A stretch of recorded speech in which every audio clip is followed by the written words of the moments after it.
Welcome to Psychedelics Season 2 Part 2. I'm Sebastian Fouillade. Join me every week to explore the intersection between deep spiritual experiences and leadership.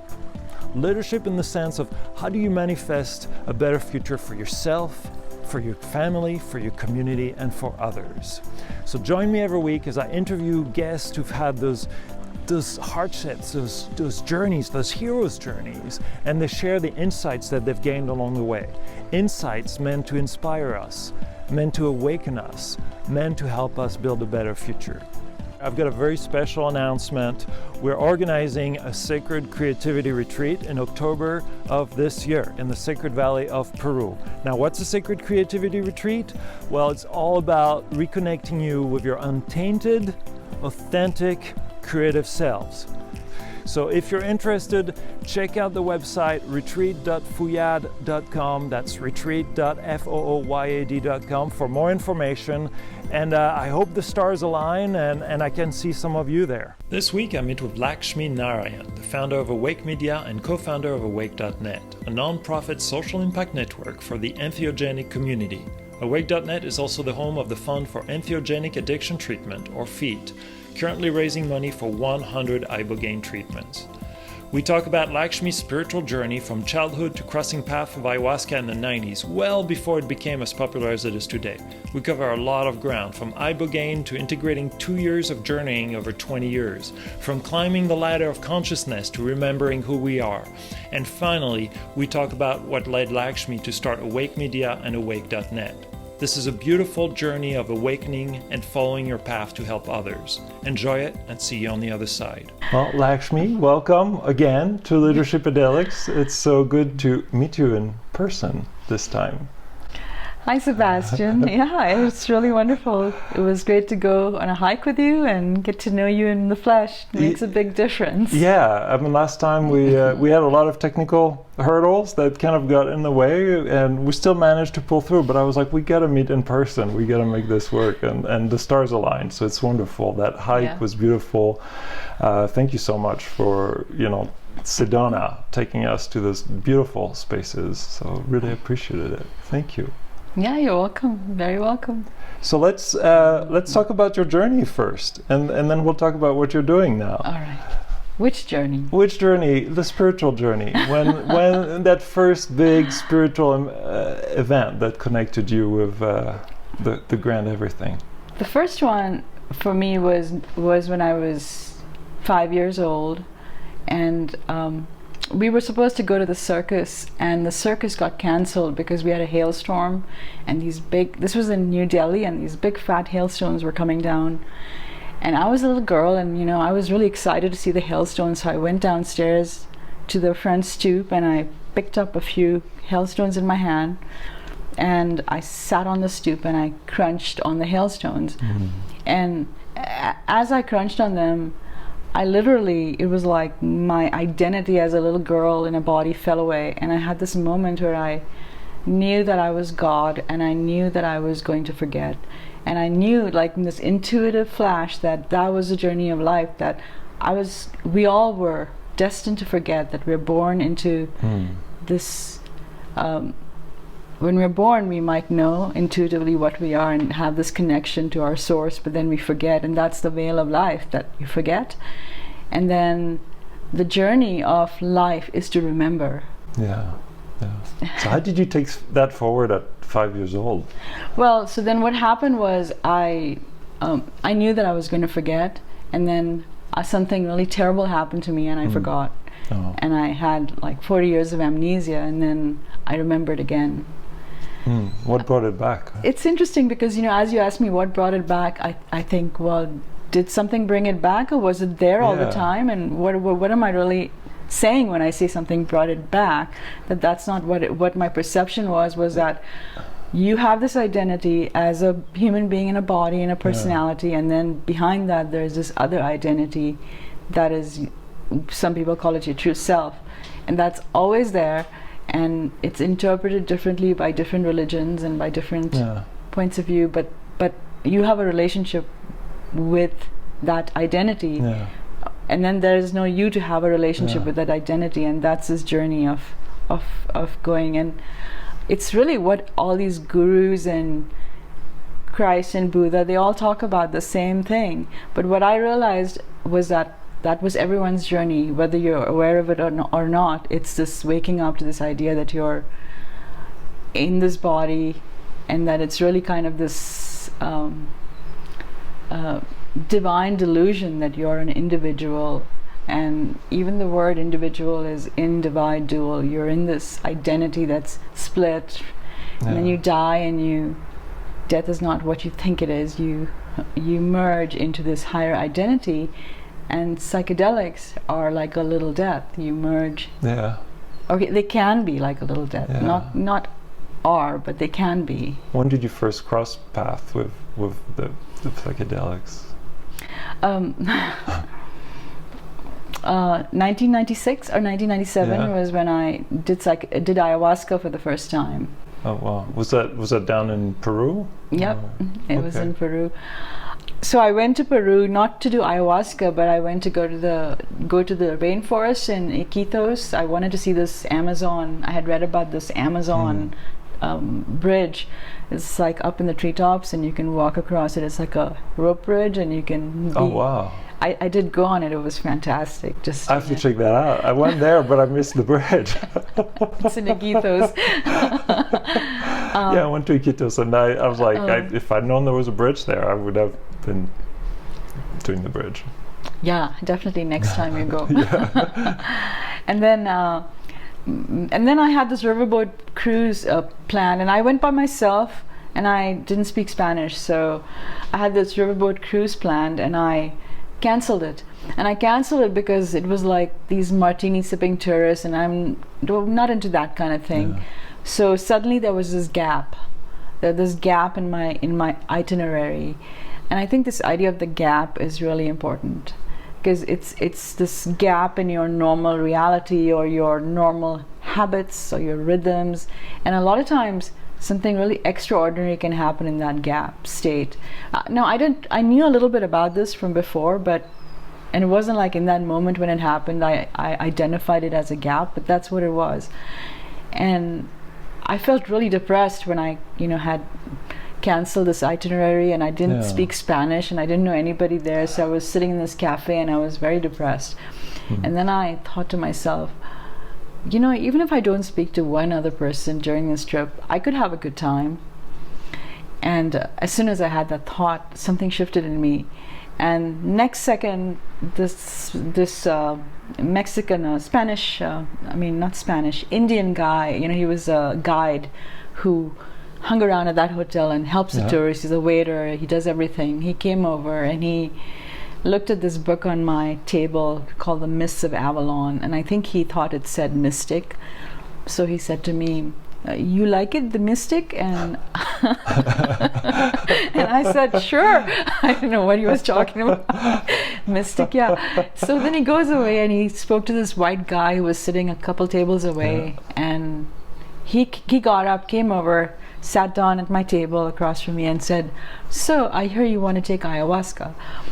And I didn't know anything about it. I didn't know what it was. What's that? He says it's a medicine plant that gives you visions. And I had been having these amazing experiences, like third eye opening and these kinds of dreams and visions. And I said, well, I don't need a medicine plant to have visions. Well, how were you getting those visions? Was it meditation or other plant medicine? Well, I had had an awakening experience like 5 years before during this workshop that I went to. Okay. And it was after a fire walk and several other things that happened. And so after that I started having these visions, and I would do theta meditations, and I would feel like this kind of pressure in my third eye, and then it would open. And so I was somewhat familiar with so I said, I don't need it. And he said, okay, and we started talking, and he was from Seattle, and he said, I'll show you around. So he took me around, and he took me to the market there in Belen Market, and introduced me to this shaman guy who was sitting there, and the shaman had like 5 photos of plants behind him, like framed, and he started introducing me to the plants, like this is Sylvia, this is Eduardo. The plants had names, and he was telling me this one is very selfish, and I realized that, wow, he's got this real relationship with these plants. Yeah, you do. Like, so, and then, you know, he went to buy some ayahuasca, and I just got interested in what it was. Yeah. He was telling me about it, and then I thought, it's very curious how this came into my life, you know, and I had some respect for that strangeness of it. Yeah. So I decided to do it. With that shaman? No, he took me to another place. It was okay. it was like a hut in some kind of village, mud hut on stilts with pigs underneath. Yeah. And it was a very like kind of primitive place, sweet place. And we sat on a bench, and he had a coconut shell, and he served me ayahuasca and that. And as soon as I drank it, and when it started to come on, I felt this incredible feeling of familiarity, like I knew this, I knew what this was. And so I just relaxed. And then I saw all these women, like faces of women, just like they seemed to be congratulating me, like smiling, and from all different cultures. And I really felt like welcomed into this experience. And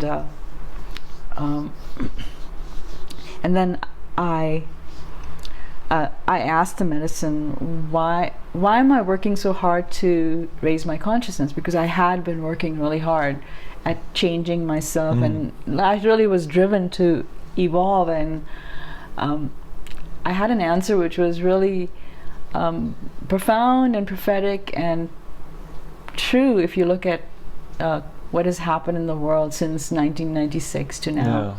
And I saw this little arrow, and it was like in the screen of my mind, kind of clicking across this cosmos. And I'm following this arrow, and I see this, what emerges as a planet. And at first I thought it was going to some other planet, and then I realized it was Earth. And it was a little bit different, though. I couldn't quite put my finger on what was different about it, so I don't want to say it was this or land masses or anything. It was different, and it seemed to be like really glowing and high frequency, and then the words that came with it was that Earth is changing, and if you don't learn to raise your frequency, you won't be able to survive on that new Earth. And that was the message. Wow. How did you take that forward? Well, after that 9/11 happened, right? So 9/11 was in like 2001, and I realized that whatever was going on then, we were going to have to evolve. We were going to have a spiritual awakening in order to be able to overcome whatever that was and whatever it was going to create.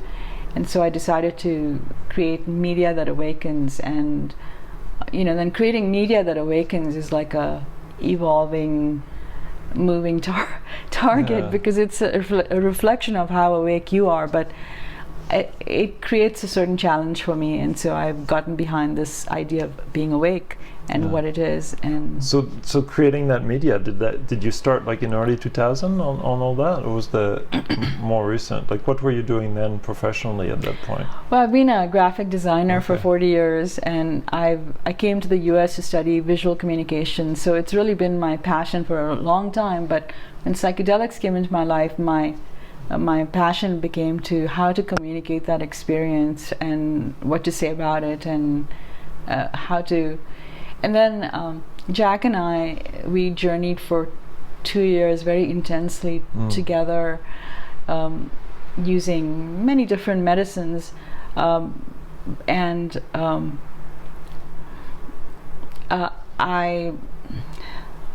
the things that I learned about that and what it did to me, how it evolved me as a human being, is priceless. And I feel like I want to share that because I see psychedelic conversations that are really not touching that level of sublimity. And I want to bring that forward. And I'm sure there are other people with that same intent. But how did you capture that body of knowledge? Like like from talking with Jack on the hike, he's got such a huge body of knowledge on like sacred symbolisms of letters, if I'm saying that right.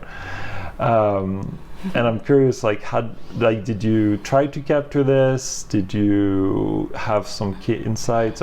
Because I feel like there's so much downloads in 2 years that must have been massive. Massive. It took us 20 years to actually integrate. So, we haven't really started talking about it until literally recently in the last few years. How did you capture and organize, like, how did you work with that download of information? Right.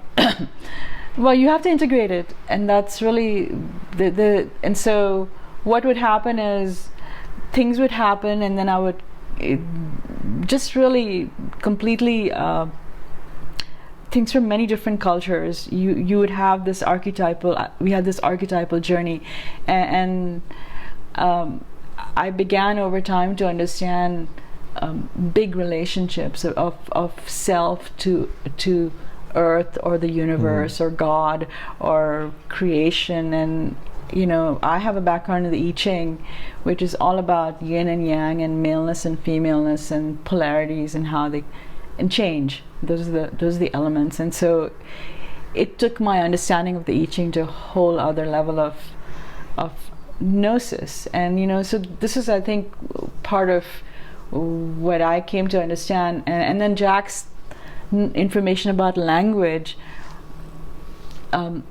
just really fit in and added and amplified everything I was learning here. So it's about self-knowledge, literally, with a capital K, and it's a lifetime experience, so I think I have a really I just want to tell people who are getting into it just now is don't be in a rush to crystallize it into something you can sell or teach or Yeah, that's what I was going to ask you. What's the biggest insight you would give people that are starting? And you've gotten out of 2 years doing this, and it sounds like it's like take your time. Don't be in a rush, which is important, because it's like a lot of people today. It's like, I'm going to go down to Peru. I'm going to get all my answers, and it takes a while to develop those relationships. And as you were working with all those medicines, did you start seeing the same characters that healer you met with in Iquitos had names for them, and did you start developing relationships at that level as well? With the plants, the medicines you were working with, whether it's mushrooms or I don't know, LSD or cannabis. We were doing a lot of acid because that was what we could get, and and doing. You come to a place where you look at plants, you look at this idea of something being synthetic, and you think, well, humans made it. What makes it synthetic? Are humans synthetic? What is this whole idea of something being synthetic versus? It's really more about wholeness, the wholeness of what you're doing. And I think doing acid makes your body kind of acid. You have to balance it with alkalinity. So it has its. It has a dimension to it that plant medicines don't have. But other than that, I think you can go the same places with acid or with any plants. And it's almost like you're going through this portal, different portals with a slightly different view and perceptual field. But you're going into the same consciousness. No matter what portal you're going in through. Yeah, it's interesting. I always wonder with acids versus mushrooms versus MDMA is. It always feels like you're going through a similar portal, but they do still have different characteristics. And then I wonder, is it because of how I see them, or is it because of how they really are? Like, LSD, I might feel like it's got maybe more mechanical properties or synthetic properties in my experience, or even like in the music is like it feels more carved out of stone, if it makes any sense, rather than something more fluid. And I'm curious, like if you've experienced that, or like you were actually able to work in whatever space you needed to work in, regardless of kind of like whether it was LSD or mushrooms. Well, I think LSD, one of the things about it is it goes on too long. Amen. And so I found that, there's 4 hours of it which are totally golden, or can be. But then you have to deal with the aftermath, and it's just, and you don't have that with plants. And so maybe the plants, there's definitely intelligence in the plants, because what is intelligence? And one of the things you learn is that it's everywhere. It's energy, and so the plants are intelligent, and they you have a relationship with it. I have a relationship with tomato plants. I don't know if they have a relationship with me, but I do with them. Well, if you eat them, I'm sure. They are me. Tomatoes are us. Right. It just reminded me of that. What's that movie, Sausage Party? I don't know if you've seen that, but it's a Seth Rogen movie, and talks about the fruits and vegetables having a personality and a soul, and that relationship between them and the humans that eat them.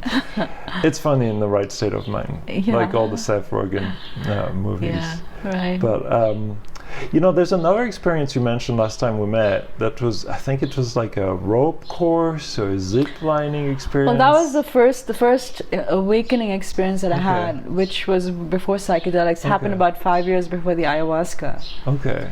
So that has really been a seminal landmark experience for me, because it was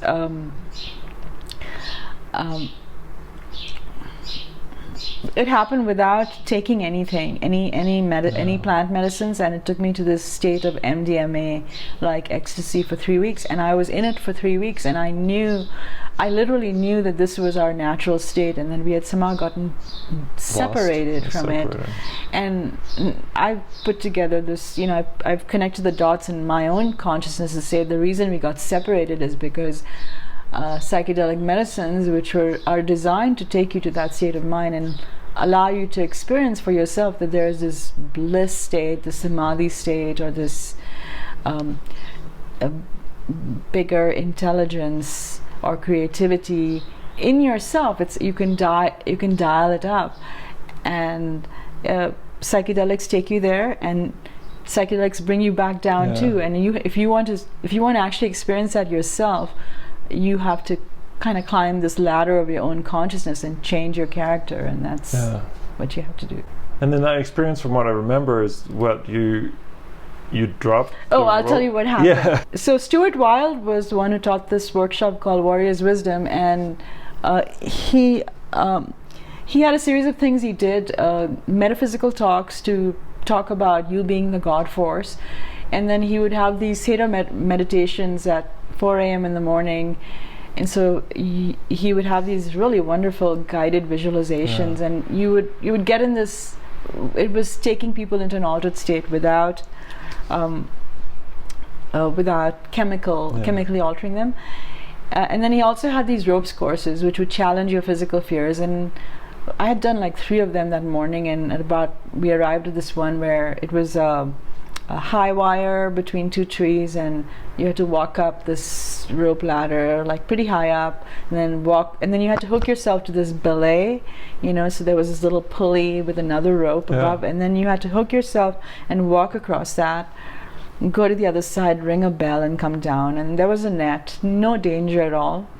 But when I arrived there, I felt a profound indifference about doing this exercise, and I told the workshop leader, I don't want to do this. I've done so many of these. I've challenged my fears a lot. I'll just sit it out.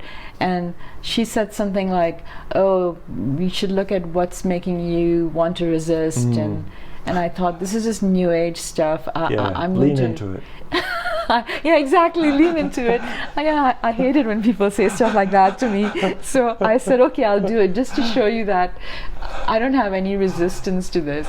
So I went up this thing and hooked myself and went forward, and about 4 feet into it, I got stuck. The pulley got stuck and it wouldn't move, and I kept pulling at it, wouldn't move, and literally I was standing there for like 5 or 10 minutes. My arms were beginning to ache, and everybody down there was looking up, and then somebody yelled up and said, "Let go, Lakshmi, you can do it." And so I realized that was my only choice.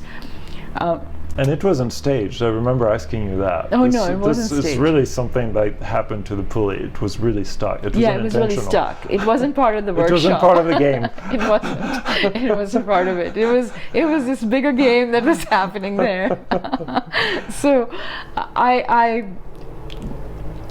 literally, that was my only option, was to let go. Yeah. And so I slowly let go of this thing, and I kind of inched around. So I was standing facing, turned the other way, and I put my arms up, and I heard all these cameras clicking down there, and I felt really like very sort of like a goddess. I felt really amazing up there. And then I fell, and as I fell, my life flashed in front of my eyes, and I saw that the way I was stuck on that pulley was the way I lived my life. It was a hologram of the places I got stuck because I was unwilling to let go and to make change happen. So it was a really big teaching about that. And literally, when I hit the ground or the net or whatever, I think it was the ground or the net. I hope it was the net and not the ground. It was the net. No, well, it was on belay, so I think they kind of help you down, so you do hit the ground. But I was a changed person. I had literally, it was as though I had died, and I had woken up into another life in that moment. It was like that. And at the same time, I felt completely normal. It wasn't like I was tripping out. I was just completely lucid, like that happened. And I changed so much that the whole of my life changed after that. But the next day we had a fire walk, and after the fire walk, I felt this energy going through me, like blue electric. I could almost see it, and it was just like this feeling of ecstasy that was just so magical and big and powerful and real and good. There was like nothing to resist. Or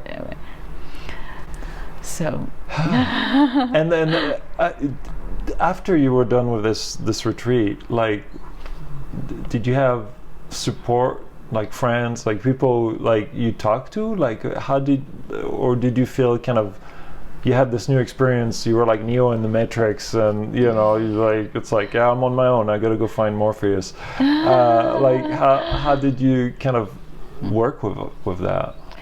Well, one of the things that Stuart Weil talked about was, he said, don't be in a hurry to share it with people, because you might want to let it evolve. And so I really took that to heart, and I started doing all these weird things, like I would get up at 4 a.m. in the morning and do theta. I would walk on Chicago Lakeshore Drive, and I tried to do this exercise where your body melts through the floor, and it worked once. I was really into this. And that's without drugs too, right? Without drugs. That's awesome. But I was so ecstatic, really, for like 3 weeks. My life went through a lot of change, because I left my business partner and I ended my marriage, and a lot of change happened, because I had literally gone through this profound transformation, and I couldn't, and I was still going through a lot of stuff. So, but I had seen that change was a thing that was holding me back, and I realized that I needed to change, and so there was a lot of catching up to do in terms of change. Yeah, that was very efficient. Like, it sounded like when we were talking about it last time, it's like bang, bang, bang, bang. It's like awesome. Well, in retrospect, I think if I had to do that now, after all these years, I would be more compassionate about what I did. I was afraid that if I didn't really make these changes happen, I would not do it. I would relapse. And I saw that my husband, who's passed away now, that he would be better off without me. In that we would both be better off. That's what I saw. So I just acted on it. Well, and here you are, and there's been, like, it just seems like it naturally unfolded too, also from all that work, and kind of like reconnecting also your higher self that's always there, that you're always connected to, but it's almost evolving that relationship. Like a lot of your work, it's kind of like evolving that relationship with the higher self. I gotta ask you though, you did the high rope course, and then later on you went into the Amazon jungle to go in another high rope bridge between trees. Like, was there an intentional connection there, or it's just like you like things that are I never thought of that before. And it kind of struck me when you were talking about it. I was like, and how did that play out actually when you were on that bridge in the jungle? Well, you feel this immensity of the Amazon and what it is, because you're seeing all these treetops, and I was by myself and it was Christmas Day and I didn't speak Spanish and then the guide wanted my shoes. So it was like one of those things where it was wonderful to be there, and I felt very isolated. I felt like the little smallness of me as a human being and the immensity of this thing that the Amazon is. How close to the top of the tree is that? I have no idea what that bridge looks like, so I'm curious. I think it's about 60 or 70 feet. It's like you're at the treetop level, or like whatever the top of the treetop level canopy? is. Not the top of the canopy. You can see the treetops. Oh wow! So it's on two of the higher trees, and then it's just this 800 meters or something. Wow! And you didn't get stuck in the middle with anybody. I didn't get stuck there. You can let go. I can let go. Okay, that's good. Nothing that's happened good. there. But what happened in Iquitos was ayahuasca. That was really so the thing about ayahuasca, I really don't have an answer for these things, but they call it telepathin. And a few months before I moved out of Chicago and then went to Peru, I was in a bookstore, and this book called Amazon Beaming literally fell off a shelf. That old thing fell off a shelf. I picked it up, and it was about a National Geographic photographer who had gotten lost with this tribe that took ayahuasca. And he realized after a while that he was speaking telepathically to the chief. I felt that. You felt that? Yeah, I felt that with my healer, like in ceremonies, Right. when in ayahuasca ceremonies, I felt like we became two different entities that communicated with each other. Right. Right. So, if you can communicate like that with other human beings, and maybe what these plant medicines are these dimensional doors that allow you to communicate trans-dimensionally or across space and time, because I think that's what's happening, because sometimes you'll see these other spaces, and sometimes you'll see shamans, or in the visions, in a journey. Yeah. It's you see a lot. I mean, it's like I think about my journeys. It's like I'll find myself in the Middle East. I'll find myself in all kinds of places, but sometimes I can intentionally go to places, Right. And then bring other people in those places with me. Like bring my wife, bring my kids. Yeah. That's nice. It's nice. They don't always remember it. Yeah. So I've done some tests with my wife where I give her a number when we connected in those spaces, and then I met her in real life. I was like, "Honey, do you know what the number is?" Really? She didn't know the number. She didn't know. But that would have been really something. To test it, and the moral of the story there. I've told that story before, but it's like the number that I picked during that ceremony was my mother's birthday that I kept on forgetting years after years, because when I moved from the US to France, we moved the dates, the month and the days around, and so I was like, is it, which day in March is it? She's March 6th. And that's the number. She's March 6th? My mother is March 6th. Oh, your mother is. So I'd given. So is Jack. Oh, wow, that's crazy. So that's the number I had given Monica, 6'3". And it took me about a year to actually figure out, oh wow, like that was the first lesson of ayahuasca. It's like, don't forget your mother's birthday. Oh, right. You can try to trick me, you can try to validate me, you can try to use all your engineering mind and everything to, figure me out. But don't forget your mother's birthday. So yeah, that's a good message. You got to start with the basic. Basics, right. Get that right first, Right. and do the hard work. So now let's talk about your current work. Let's shift. Well, what are you up to? What is Lakshmi doing? In 2015, I did ibogaine, and ibogaine was kind of the it was a capstone of a lot of journeys, and it was the most powerful psychedelic journey I've ever done, and it left me like shaken with the depth of what was communicated to me about culture, about healing, about genetics, about epigenetics, about all these things. And to clarify, it was ibogaine, not iboga. It was iboga. It was a psycho-spiritual journey, so they gave me iboga, I believe. Okay. And not the powder, not the white powder, which is the flood dose that they use for addiction recovery. Yeah, exactly. So it wasn't for addiction recovery. Because I got confused in the past, and then somebody who works with that was like, no, there's a difference. And, yeah. But here's the thing: I didn't go there for addiction recovery, but they took my blood test just before the trip, and they told me that I was diabetic. My father died of diabetic neuropathy, so it was in my family, and I went into this journey having just learned that I was diabetic. And the iboga showed me this whole genetic, like stream, and I kept seeing this code in on the screen, and there would be some code that looked wrong, and it would say, well, you can just kick it out. And I would say, well, how do I kick it out? And then which screen was that? In my mental screen. In your mental screen. In the ibogaine, which always comes as these screens in your head. Yeah.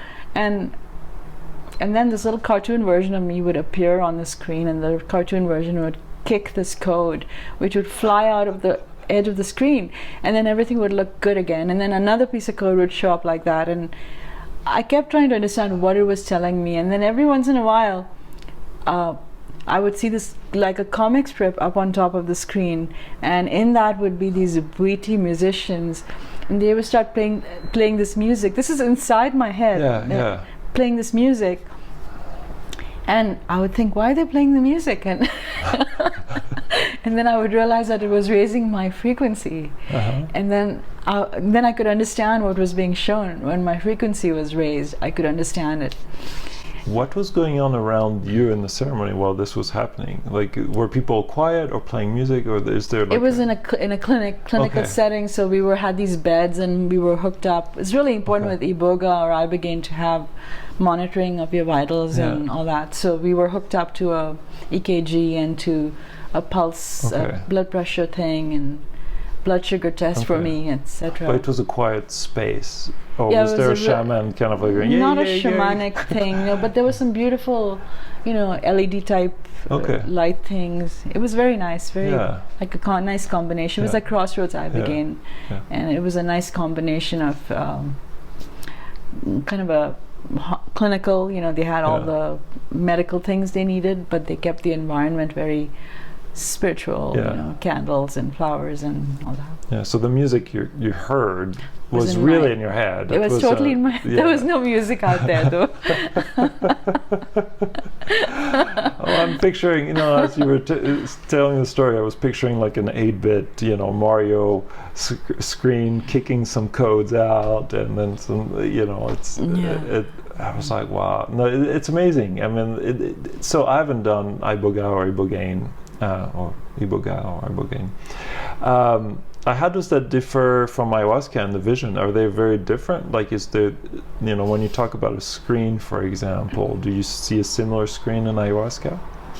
No, ayahuasca is very different. It's much more visceral and it's more liquid, the images, but ibogaine, they call it a entheogenic. I'm not sure if I'm pronouncing it correctly, but it's more like a dream state.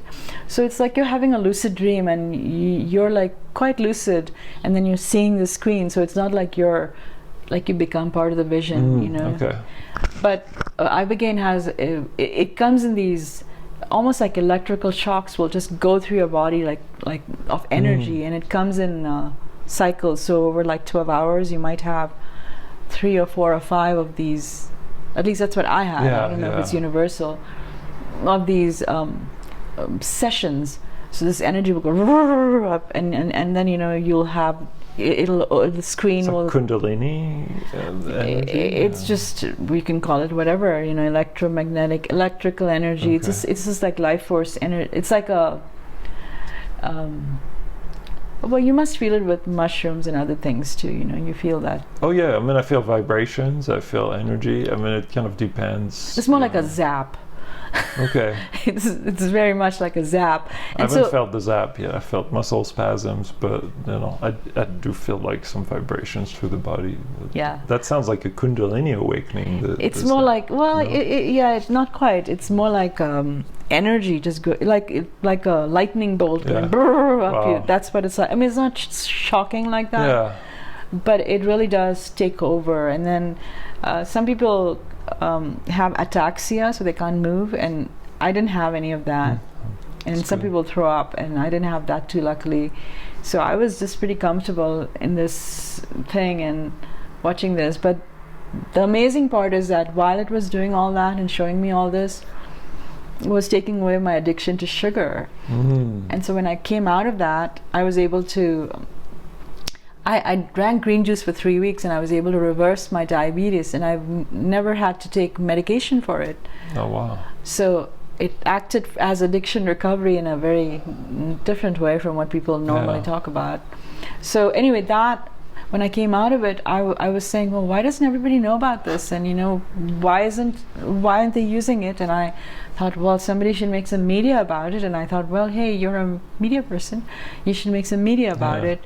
So I started to make a documentary, Iboga Saves, and I hooked up with Eric Thurman, who is a cinematographer, and he's made some award-winning documentaries, and we started filming, raised a little bit of money, not too much, but enough to do about 50 or 60 hours of interviews. And wow.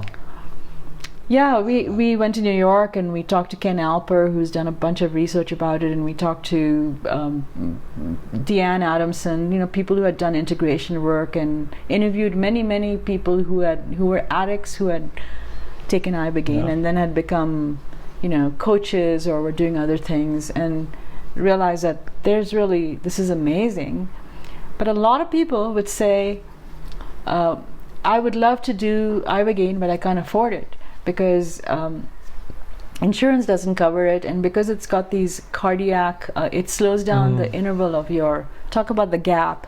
Yeah. It slows down what's called the QT interval, which is the gap between your heartbeats. Yeah. So it makes the gap bigger, and because it does that, it has a risk potential for certain people. So anyway, because of those reasons, I think it's important to make it really clear. So I talk about it as much as I can, that because of that, it's important to do it in a clinically administered, safe kind of setting. And that's why it's expensive, because of all that. And so I realized that what's the point of making a movie when nobody can access the medicine? And so I kind of pivoted at that point, and I started awake.net as a non-profit social impact network for the entheogenic community, to bring people together and talk about this experience, and have an online integration platform where we could create a course on integration, because that's one of the biggest pain points about ibogaine, is that people can find a clinic in Tulum or in Tijuana or Barcelona or different places and do the ibogaine treatment, but there's no regulation, and so the standards are all over the place. And then if they come back home, if they don't change, this was my lesson about change, but if they don't change, they're going to go right back to using. And so did you use all that material you filmed, like the 50 or so hours of I'm going interviews? To. Because I was like, that could be great material also to help others. And I just need to edit it. Oh yeah, well I mean 50 hours, that's quite a while, I can imagine. And that's what we're going to be doing next. So in the fall, I want to launch the FEED program. We're waiting to get our 501c3. Hopefully it will happen in a few weeks. And then we want to launch a 9-month integration program called Change Your Character, 9 hexagrams for rebirth. And the 9 hexagrams come from the I Ching, and they're designed to change your character. And I studied it with a teacher. Once I went through this course of study during which, and so what I like about that is it gives you a philosophical, a kind of a philosophical structure or matrix to work with. And something like that is really useful when you're taking psychedelics, whether it's the I Ching or whether it's the tarot or Zen Buddhism or Taoism, anything. It doesn't really matter what, Christianity even, because you have like direct experience to allow you to judge what people have told you something is. Yeah. And so from that integration at a high level, like if you touched on it, but what is kind of like some basic steps that people could take from there, like without going through all the integration course? Like what are some maybe key elements that, you know, if people go through an experience now, and I'm assuming it's not just for ibogaine, right? It can be applied for anything, for any like heroic dose journey where you have this ego dissolving, boundary dissolving kind of experience, and or you go through something where, you know, and that can be either an epiphany or it can be a trauma, like having to face your trauma, have some kind of lucid shock experience. Either way, if you preparing, I think of it as 3 things: preparation, navigation, and integration. Okay. And all 3 of those areas, it's like 3 trimesters, you know, that's kind of how you're teaching this 9-month thing. But preparation is really setting, intention, and integration. If you just pay attention to the 4 and you have a plan for integration, you have an intention. Now, I think that intention is the most important thing of all in this whole scenario. Yeah. It takes an intention to heal, or an intention to have a good journey, or an intention to awaken, or an intention to learn something, whatever it is. It creates a kind of rudder that you can hold on to when you're in a journey. Yeah. And it will reveal itself to you in all kinds of ways, you know. And sometimes it may not be direct, like you have an intention and you do a journey and you have the answer. Life's not like that. Yeah, no, it might take a while, maybe years sometimes to eventually it was like, oh, this is what Ayahuasca was telling. It took me a year for my first ceremony to figure out what that number was and where it came from, which, you know, we could say it's sad that I forgot my mother's birthday. It is, and but it took a year to figure it out. So this is wonderful. Like what help do you need right now with the work that you're doing? Are there things that you're looking to manifest? I know that you're putting a lot of work in awake.net, and you know, I've seen it's even some of the other guests are on there that we've had on the show. I know Luke Van Polge from Amsterdam is in there, and you know, it's a platform also both for facilitators and sitters and guides, and not just people who are going through journey. Or is it just for facilitators and guides? It's for anyone. It's for anyone, and it's we just launched in November, so it's just beginning. It's I want to bring together so the main thing I want to do is I want to create this online integration course that's not just where I'm using the I Ching as a structural framework, but I want to bring together a collection of mentors and masters who can talk about various aspects of this multidimensional, extremely deep experience, you know, both the addiction and recovering with it, on both sides. It's very intense. And so I want to have this online course that's can be a very like a free or very reasonably priced resource for people going through integration to anywhere in the world, because that's the pain point. People will take ibogaine and then they don't have a place. They go back to Ohio or somewhere else where they are, and they just don't have a place. So we're looking for a sponsor who can. So we want to pilot the FEED program. So Dr. Jeffrey Camlett is. Do you know who he is? No, I don't.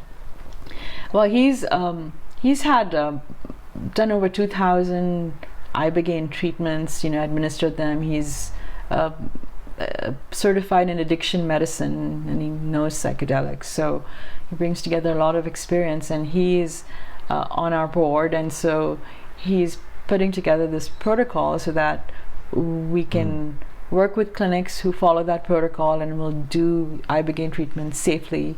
And then we want to do 100 treatments. We want to pilot 100 ibogaine treatments. Oh, great. And they're like 10K, and 10K each is what we're trying to raise. And that's what we're looking for. If we can get somebody to sponsor that.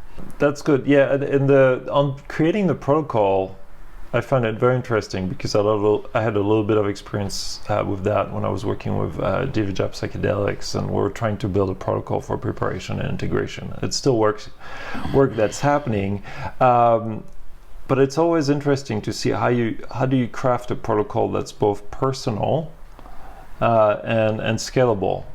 And I'm curious, like, have you done protocols before trying to create this one, and what was your experience trying to develop that protocol? Yeah. Well, to tell you the truth, I haven't created a protocol before. It's evolving, but I learned a lot from Stuart Wilde about how to create a protocol to make transformation happen without psychedelics.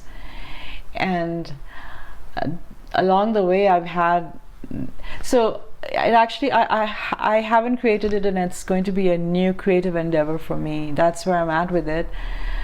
But that brings up another thing about where you learn how to do things. Yeah. Right?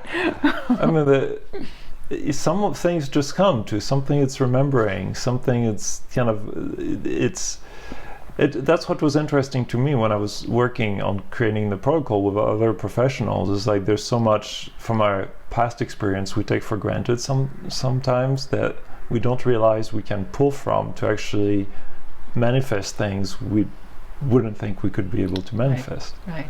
Exactly. Exactly.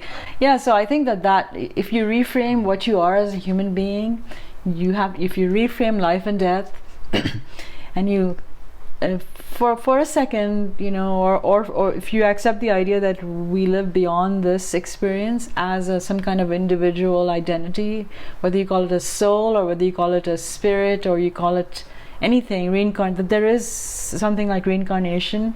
The span of your experience is cumulative, and you forget. That was where we started with that 5-year-old. You forget what you are as a person, and so if you reframe all that, suddenly it makes sense. I have, and so that has been my experience, that you have this body of knowledge, you use that term too, that wakes up in you, and it's available to everybody because we're genetically very, very old as a species. No, it's very interesting because my first experience, I was like, oh my God, like all those artists, they don't realize that a lot of time they're just trying to remember something. They do it without even realizing. But if you look at art like in India versus some of the art, with the Aztec, the Inca, even some art that you see in your visions, it all feels like we're trying to show the source. But I don't know, I don't have a lack of a better word for it, but it's that source we come from, that we share, that body of knowledge. And I feel like a lot of people, they're almost doing a gesture, recreating that source. And sometimes psychedelics do show you, it's like, no, like what you're doing, what you're painting here, this is a memory that you have from that source. Right. And it kind of hit me when I thought about all the art in India, for example, and some of those things and the curves, and then I look at the Shipibo art, and I was like, oh wow. It's all connected. And it's all going on in here. Have you sometimes had this experience where you close your eyes for a second, or you see, you kind of see this psychedelia, like it's happening in your consciousness somewhere all the time, just like, have you ever had that? Oh yeah, I mean, I've got that. I've had the experience when I close my eyes and it still feels like they're open. Right. I don't know if you've had that one too, but it's like you close them and it's almost like you can still see everything around you, like the energy of things. Right. So iboga does that too, where it makes you feel that way. Yeah, it's like I'm like, oh, okay, that's happening again. I can see my hand, but my eyes are closed.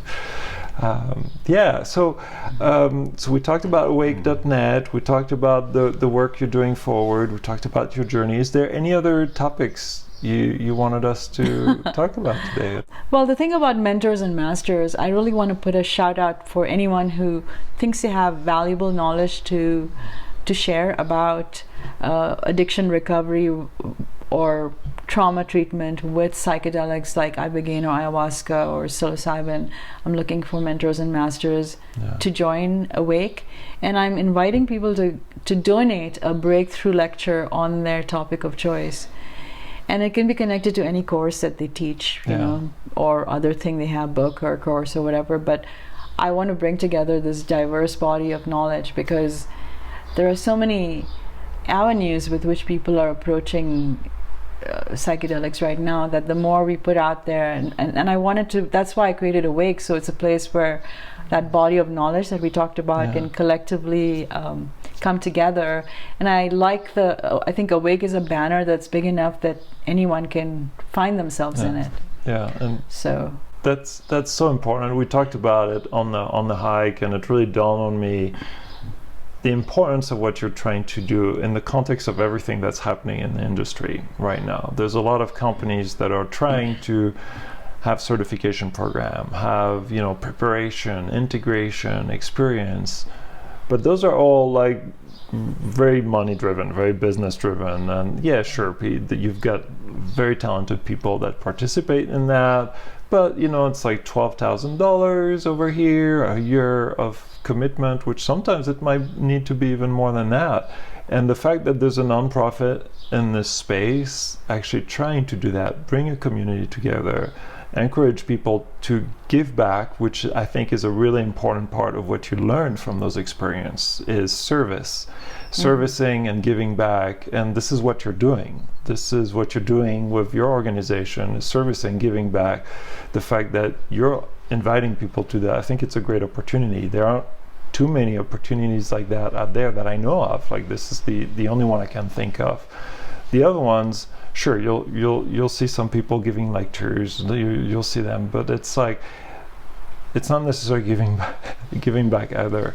Right, to actually have a platform inside which you can give back. Yeah, I think that's really important. Everything you said, the generosity, service, and giving back, I think that's all really important. It's really important in the evolution of your own character. Yeah. And no matter what level you're at some point you realize that that's what's important, because the rest is hollow when you actually experience it. When you grow yourself, I mean, that's the other thing that I found is, as you give back, you grow and you heal if you need to heal. But sometimes it's a lifelong journey to heal. I mean, I'm still healing.